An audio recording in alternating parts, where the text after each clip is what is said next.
இன்னைக்கு நம்ம பாத்தீங்கன்னா pirates of the Caribbean part 3 தான் பார்க்க போறோம். பார்ட் 2 தொடர்ச்சி தான் இந்த படம். பார்ட் 1 பார்ட் 2 பார்க்காதவங்க வீடியோ கீழே டிஸ்கிரிப்ஷன்ல லிங்க் இருக்குது, கிளிக் பண்ணி செக் பண்ணி பாருங்க. இப்ப பார்ட் 2 ஸ்டோரியை லைட்டா பார்ப்போம். கிளைமேக்ஸ்ல நம்ம ஜாக்கிய ஒரு கடல் மிருகம் முழுகுது, அவருடைய பிளாக் வேர்ல்ட் கப்பல்ல முழுகுது அப்படிங்கிற மாதிரி காட்டியிருப்பாங்க. இதுக்காக அவங்களுடைய ஃப்ரெண்ட்ஸ் வில்லியம் டேனர், எலிசபெத், கிரிப்ஸ், அதுக்கடுத்து பார்போஸ், இவங்க எல்லாரும் சேர்ந்து நம்ம ஜாக்கையும் அவருடைய பிளாக் வேர்ல்ட் கப்பலையும் மீட்டெடுக்கணும் அப்படின்னு சொல்லி காட்டுவாங்க. அதுக்கப்புறம் பாத்தீங்கன்னா வில்லன், 2வது பார்ட்ல இருக்கக்கூடிய வில்லன் டேவிட் ஜான்ஸோடைய இதயம் அந்த பெட்டிக்குள்ள இருக்குன்னு நினைச்சு அவர் திறந்து பார்ப்பாரு. பட் அந்த இதயம் வந்து தளபதி பார்ட் 1ல இருந்த இங்கிலாந்துடைய தளபதி வந்து அதை திருடிட்டு போய் கிழக்கிந்திய கம்பெனிட்ட போய் ஒப்படைச்சுவாரு. இப்ப நம்ம டேவிட் ஜான்ஸ் அதை என்ன பண்ண போறாரு, அந்த இதயத்தை கண்டுபிடிச்சாரா இல்லையா? அதுக்கப்புறம் பாத்தீங்கன்னா வில்லியம் டேனருடைய அப்பா பில் டேனர் வந்து டேவிட் ஜான்ஸோடைய கப்பல்ல தான் வந்து அடிமையா வேலை பார்த்துட்டு இருக்காரு. அவரை மீட்டு எடுக்கணும் அப்படின்னு சொல்லிட்டு நம்ம வில்லியம் டேனர் வந்து நினைக்கிறாரு. இத்தனை கேள்வியோட அந்த பார்ட் 2 வந்து முடிச்சிருப்பாங்க. இப்ப பார்ட் 3ல என்ன நடந்திருக்கு அப்படிங்கிறத பார்ப்போம். பார்ட் 3ல ஸ்டார்டிங்லேயே பாத்தீங்கன்னா நம்ம ஜாக் ஸ்பரோவை காப்பாத்துறதுக்காண்டி அந்த டீம்ல இருக்கக்கூடிய வில்லியம் டேனர், எலிசபெத், பார்போசா, கிரிப்ஸ் எல்லாரும் ஒண்ணு சேர்ந்து நம்ம ஜாக் இன்னும் இறந்து போகல அப்படின்னு வந்து நம்புறாங்க. உடனே அவங்க கூட இருந்த ஒரு மாயாவி பொம்பளை வந்து ஆமான்னு ஜாக் சாகல, ஜாக் வந்து டேவிட் ஜான்ஸோடைய பிடியில தான் இருக்கான், அவன் வந்து ஒரு ஆவி உலகத்துக்கு அடுத்து இருக்கக்கூடிய கடலோட கடைசி பகுதியில இருக்கான் அப்படின்னு வந்து அந்த மாயாவி சொல்றான். அந்த இடத்துக்கு போனோம் அப்படின்னா நம்மளுக்கு ஒரு மேப் தேவைப்படுது அப்படின்னு சொல்றான். உடனே பார்போசா, வில்லியம், அதுக்கப்புறம் நம்ம எலிசபெத் எல்லாரும் சேர்ந்து அந்த மேப்பை தேடி போறாங்க. அந்த மேப் யார்கிட்ட இருக்கு அப்படின்னா கடல் கொள்ளையர்களுக்குன்னு ஒரு சங்கம் இருக்கு. அந்த சங்கத்துல மொத்தம் 9 உறுப்பினர்கள் இருக்காங்க. அந்த 9 குழுவுல உள்ளவங்ககிட்ட ஒருத்தன் தான் இருக்கு அப்படின்னு வந்து கண்டுபிடிச்சு அந்த இடத்துக்கு போறாங்க. அங்க போய் அந்த மேப்பையும் எடுக்கிறாங்க. எடுத்ததுக்கு அப்புறம் நம்ம ஜாக்கை தேடி அவங்க அந்த இடத்துக்கு போறாங்க.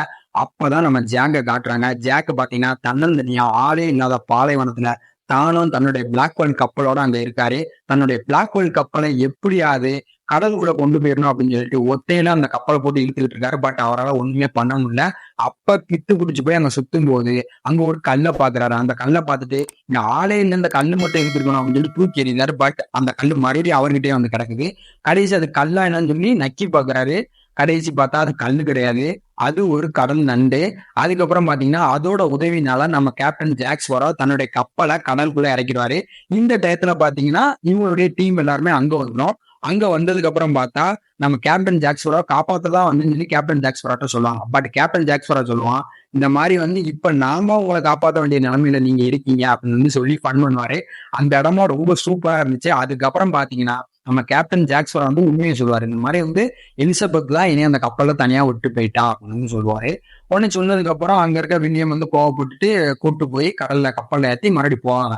ஆனா அந்த உலகத்துல இருந்து இப்ப நார்மல் உலகத்துக்கு வரணும் அப்படின்னா இவங்களுடைய அதாவது கப்பலை வந்து தலையில திருப்பணும். அப்பனா இவங்களுடைய நார்மல் உலகத்துக்கு வர முடியும் அப்படின்னு சொல்லிட்டு ஒரு சீன் எடுத்திருப்பாங்க. அந்த சீன் ரொம்ப சூப்பரா இருந்துச்சு. அதுக்கப்புறம் பாத்தீங்கன்னா நம்ம கேப்டன் ஜாக் ஸ்பரோவும் பிளாக் வேர்ல்ட் கப்பலும் லைவ்ல நார்மல் உலகத்துக்கு வந்துடும். வந்ததுக்கு அப்புறம் பாத்தீங்கன்னா நம்ம கேப்டன் ஜாக் ஸ்பரோ நம்ம டேவிட் ஜான்ஸுடைய இதயத்தை வந்து ஆல்ரெடி ஒருத்தன் கலாண்டு போயிடுவான். இப்ப இந்த இதயத்தை எடுத்துட்டோம் அப்படின்னா நம்ம டேவிட் ஜான்ஸுக்கு நம்ம 100 வருஷம் அக்ரிமெண்ட் போட்டிருந்தோம், அந்த அடிமையில இருந்து நம்ம மீண்டலாம் அப்படின்னு சொல்லிட்டு அந்த இதயத்தை தேடுறாரு. வில்லியம் டேனருடைய அப்பா பாத்தீங்கன்னா பில் டேனர் வந்து நம்ம டேவிட் ஜான்ஸ்ட அருமையா வேலை பார்த்துட்டு இருப்பாரு. அவரை எப்பயாவது காப்பாற்றணும் அப்படிங்கிறதுக்காண்டிதான் ஜாக் ஸ்பரோவை கண்டுபிடிச்சு அவருடைய பிளாக் வேர்ல்ட் கப்பல் மூலியமா போர் தொடுத்து எப்படியாவது தன்னுடைய அப்பா மீட்டு எடுக்கணும் அப்படின்னு வந்து வில் டேனர் நினைப்பாரு. கடைசியா அவர் மீட்டு எடுக்கிறாரா அப்படிங்கிற மாதிரி வந்து கதையை கொண்டு போயிருப்பாங்க. இதுக்கு நடுவில் பாத்தீங்கன்னா அந்த கிழக்கிந்திய கம்பெனி பிரிட்டிஷ் கவர்மெண்ட் வந்து என்ன பண்ணோம் அப்படின்னா நம்ம பிளேவெல் கப்பலுடைய கேப்டன் டேவிட் ஜான்ஸ் கூட வந்து கூட்டணி வச்சுருவாங்க. ஏன்னா டேவிட் ஜான்ஸோட இதயம் வந்து அந்த கவர்மெண்ட் தான் இருக்கும். அந்த கவர்மெண்ட்ல உள்ள வந்து தளபதி மிரட்டி இவனை வந்து அக்ரிமெண்ட் போட வச்சுருவாங்க. நீ என் கூட ஒண்ணு சேர்ந்து இந்த மொத்த கடல் கூட்டத்துல இருக்கக்கூடிய கடல் கொள்ளையர்களை ஃபுல்லாவே அழிக்கணும், அதுக்கு நீ எனக்கு உதவி பண்ணணும் அப்படின்னு வந்து சொல்லியிருப்பான். அதுக்காக நம்ம டேவிட் ஜான்ஸ் தான் இதயம் வேணும் அப்படிங்கிறதே அவர் கூட கை கோர்த்துருவாரு. இப்படி கை கோர்த்ததுக்கு அப்புறம் நம்ம ஜாக் ஸ்பரோ, வில்லியம் டேனர், பார்போசா, எலிசபெத் எல்லாருமே வந்து பிளாக் வேர்ல்ட் கப்பல்ல இருப்பாங்க. இது போக ஒரு 8 கப்பல் இருக்கும். அந்த 8 கப்பல் யாரெல்லாம் அப்படின்னா நம்ம கடல் கொள்ளையர்களுக்கு ஒரு சங்கம் இருக்குன்னா அந்த சங்கத்துல மொத்தம் 9 டீம் இருக்கும். அந்த 9 டீம்ல ஒரு டீம்ல நம்ம ஜாக் ஸ்பரோ டீம், அது போக மிச்சம் இருக்கக்கூடிய ஒரு 8 பேர் வந்து கப்பல்ல ரெடியா இருப்பாங்க.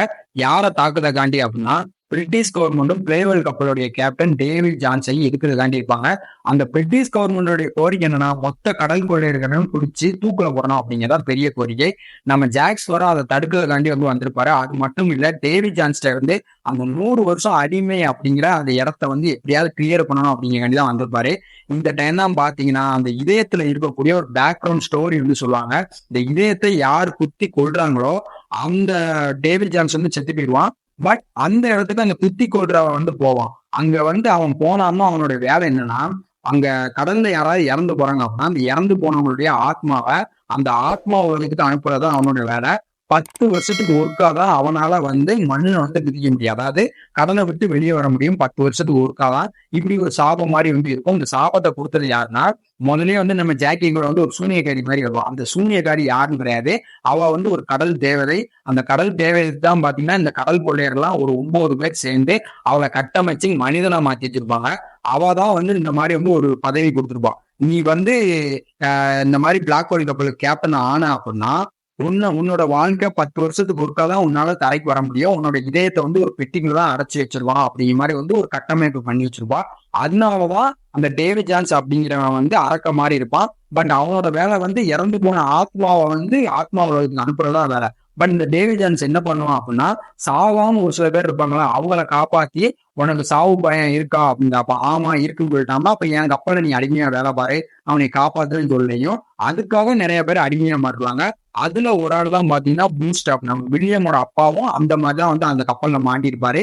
கடைசியா இந்த கிழக்கிந்திய கம்பெனி வந்து மொத்த கடல் கொள்ளையர்களையும் பிடிச்சாங்களா இல்லையா, நம்ம வில்லியம் டெனர் தன்னுடைய அப்பாவை காப்பாத்தினாரா இல்லையா, ஜாக்ஸ் வர அந்த 100 வருஷத்துல இருந்து வெளியே வந்தாரா வரலையா அப்படிங்கிற மாதிரி வந்து அந்த படத்தை சுவாரஸ்யமா கொண்டு போயிருப்பாங்க. கிளைமேக்ஸ்ல பெரிய ட்விஸ்ட் இருக்கு.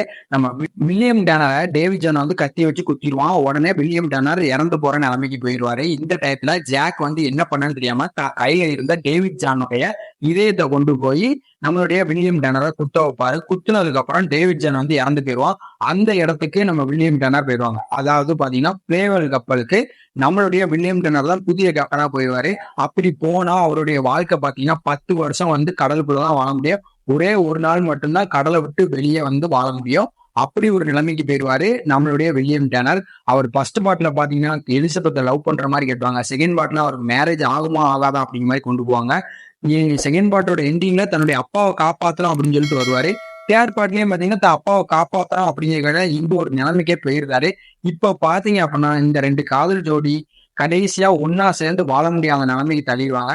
கிளைமேக்ஸ்ல நம்மளுடைய டேவிட் ஜானுடைய பொசிஷனுக்கு வில்லியம் டெனர் போனதுக்கு அப்புறம் ஒரே ஒரு நாள் மட்டும் நம்மளுடைய எலிசபெத்து கூட நம்ம வில்லியம் டெனர் சேர்ந்து இருக்க மாதிரி காட்டுவாங்க. வில்லியம் வந்து எலிசபெத்திட்ட தன்னுடைய இதயத்தை அந்த பாக்ஸ்ல வச்சு கொடுத்துருவாங்க. 10 வருஷம் கழிச்சு நான் வந்து உங்களை பார்க்க வரேன் அப்படின்னு சொல்லிட்டு போயிடுவாங்க. இதோட வந்து இந்த பார்ட் 3 முடிக்கிறாங்க. பார்ட் 3யோட இறுதியில பாத்தீங்கன்னா பிளாக் ஹோல் கப்பல நம்ம பார்போசா வந்து ஆட்டையை போட்டு போயிடுவாரு. ஆட்டையை போட்டு போனதுக்கு அப்புறம் நம்மளுடைய கேப்டன் ஜாக்ஸ் பராவும் கிப்ஸும் பாத்தீங்கன்னா வெளியே ஒரு இடத்துல வந்து கிடப்பாங்க. அதுக்கப்புறம் பாத்தீங்கன்னா பார்போசா வந்து சொல்லுவாரு, இந்த மாதிரி வந்து என் மேப் இருக்கு, இது மூலியமா வந்து நம்ம நிறைய தங்க இருக்க இடத்துக்கு போகலாம் அப்படின்னு சொல்லி அங்க இருக்கக்கூடிய மாலமீஸ்ல வந்து சொல்லிட்டு இருப்பாரு. அதுக்கு அந்த நேரத்துல மேப்பை திறந்து பார்த்தா மேப்பை நம்ம கேப்டன் ஜாக்ஸ் வர ஆட்டை போட்டுருவாரு. இப்ப நம்ம கேப்டன் ஜாக்ஸ் வர கப்பல் இல்லாம வெறுமனே ஒரு போட்ல மட்டும் அந்த மேப்பை வச்சுக்கிட்டே போற மாதிரி காட்டி முடிச்சுவாங்க. அதாவது பார்ட் 4க்கு வந்து ஒரு லீடு கொடுத்துட்டாங்க. இதுக்கப்புறம் பார்ட் 4 வருது அப்படிங்கிற மாதிரி வந்து படத்தை முடிச்சிருப்பாங்க. பார்ட் 4 இருக்குது. பார்ட் 4 எப்படி இருக்கு அப்படிங்கிறத நான் பார்க்கணும்னு சொல்லுவேன். இப்ப பார்ட் 3 எப்படி இருக்கு அப்படின்னு சொல்லி கேட்டீங்கன்னா, பார்ட் 3 வந்து ரொம்ப அருமையா இருக்குது. பார்ட் 3 வந்து ரொம்ப குழப்பங்கள் நிறைய விஷயங்களை வந்து காட்டியிருக்காங்க. நிறைய குழப்பத்துக்கான பதிலையும் இந்த பார்ட் 3ல கொடுத்துருக்குது. ரொம்ப அருமையான விஷயம். கரெக்டா வந்து பொறுத்திருக்காங்க. எந்த இடத்துலையும் பிசர் தட்டவே இல்லை. கரெக்டா சூப்பரா இருக்கு. ஸோ இந்த பார்ட் 3 நீங்க வந்து பாருங்க.